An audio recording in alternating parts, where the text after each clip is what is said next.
नमस्कार, मैं हूं आपके साथ मयंक। देखिए, आज 31 तारीख है और पिछले 12 घंटे के अंदर जो सारे अपडेट आए हैं ईरान और अमेरिका की जंग से जुड़े, वो मैं आपको बताऊंगा। देखिए, एक बेहद अहम खबर।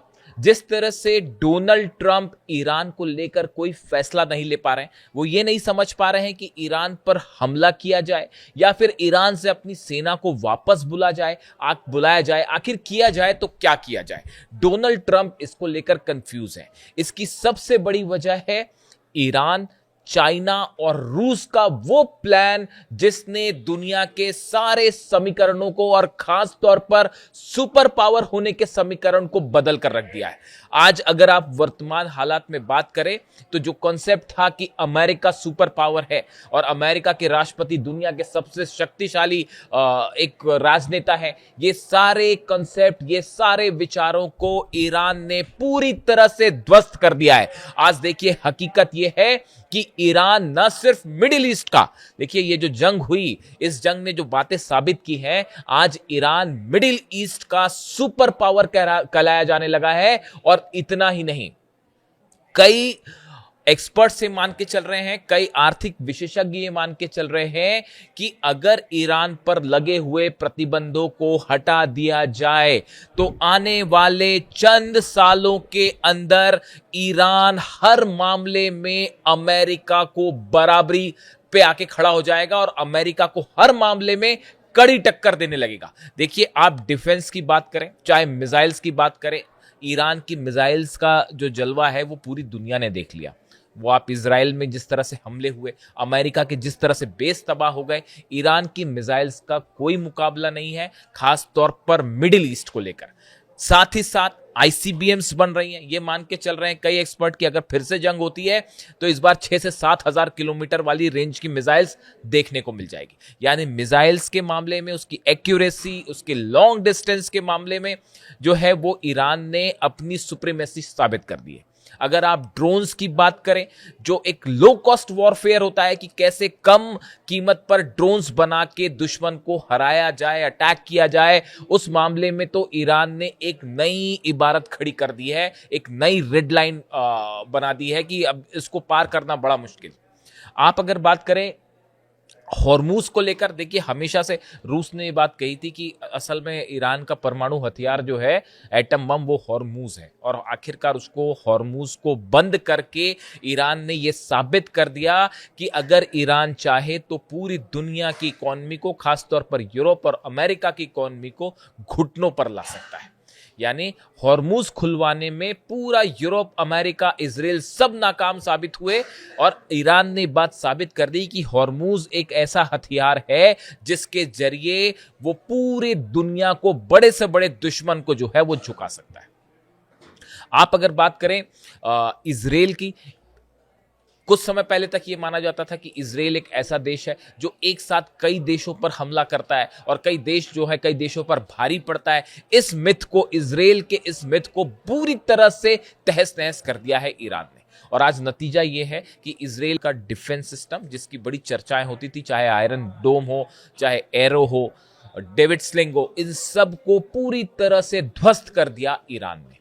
यानी एक इजराइल को लेकर जो एक इमेज ऐसी थी कि इजराइल एक साथ कई देशों का मुकाबला कर सकता है, उसको इजराइल को हराते हुए, इजराइल में भयंकर तबाही मचाते हुए ईरान ने एक नया एग्जाम्पल सेट किया, आप कह लीजिए। आज देखिए, हालात ये है कि अब्राहम एकॉर्ड को लेकर पूरे अरब देश, मुस्लिम देश जो हैं, वो ट्रंप के साथ जाने को तैयार नहीं है और कोई भी ना इजराइल को मान्यता देने को तैयार है और ना ही इजराइल के साथ खड़ा होने को तैयार। ये वो अरब देश हैं जो एक समय में हर बात अमेरिका की मानते थे, चाहे वो अमेरिकन बेसिस की बात हो, हथियार सप्लाई बात हो, डिफेंस सिस्टम, ये जितनी चीजें थी, इनको सबको ध्वस्त कर दिया ईरान ने। जो अरब देशों के पास जितने डिफेंस सिस्टम थे, थार्ड पेट्रियट, वो सबके सब तबाह हुए।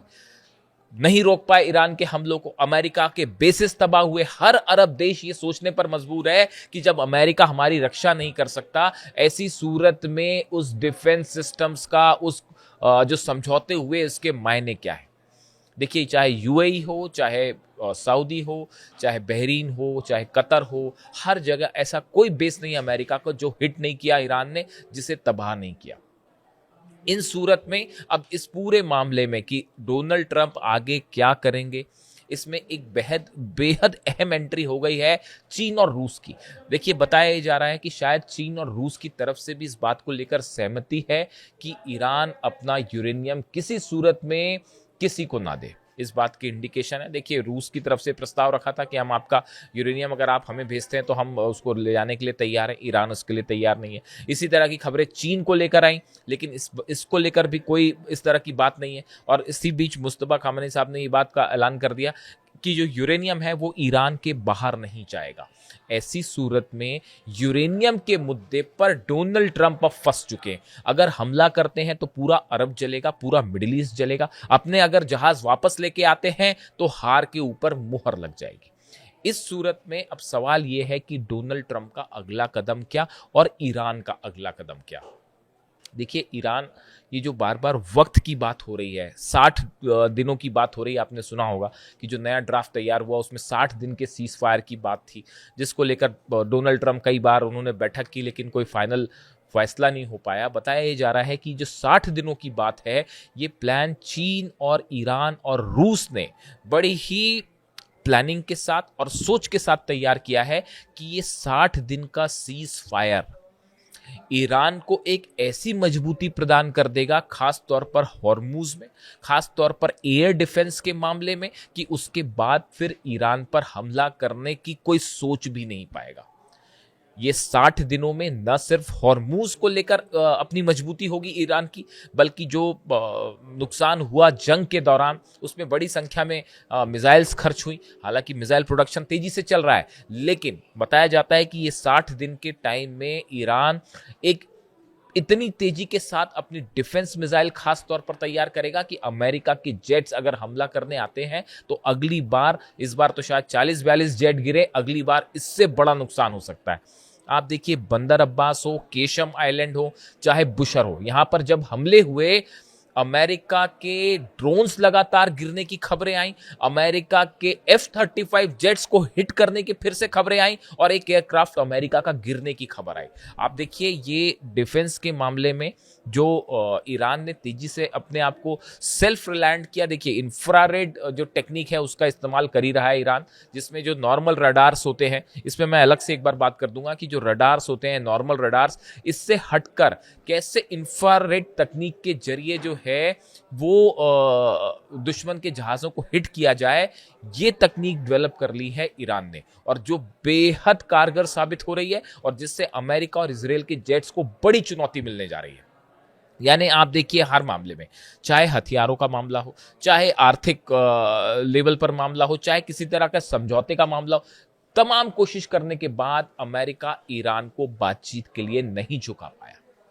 यही बातें हम शुरू से कह रहे थे कि आप किसी भी अगर जंग होती है तो ईरान भारी पड़ जाएगा, और वही बात होती दिखाई दे रही। और इस बीच रूस का नाटो को सीधा सीधा चैलेंज करना, मिसाइल्स जो न्यूक्लियर मिसाइल्स का इस्तेमाल किया गया यूक्रेन के खिलाफ, नेटो देशों को सीधा वार्निंग दी गई है।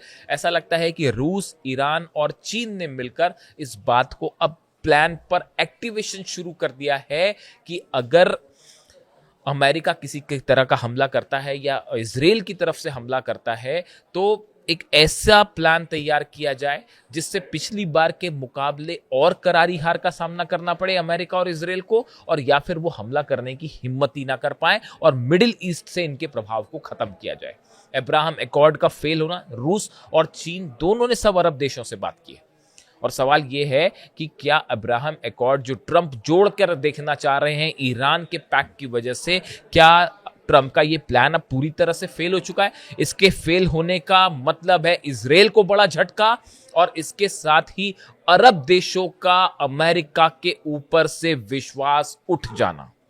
ओमान को जिस तरह से डोनाल्ड ट्रंप ने धमकी दी, मोहम्मद बिन सलमान को लेकर जिस तरह की खबरें आई कि वो डोनाल्ड ट्रंप की बातों से सहमत नहीं है, ये वो तमाम एग्जाम्पल्स हैं जो ये बता रहे हैं कि मिडिल ईस्ट में का किंग अगर अब कोई है तो वो ईरान है, और यहाँ पर हर फैसला बिना ईरान की परमिशन के नहीं लिया जा सकता। इससे जुड़ा जो भी अपडेट होगा, वॉर से जुड़ा, मैं आप तक पहुंचाऊंगा। वीडियो कैसा लगा कमेंट करके जरूर बताइए। Thank you so much.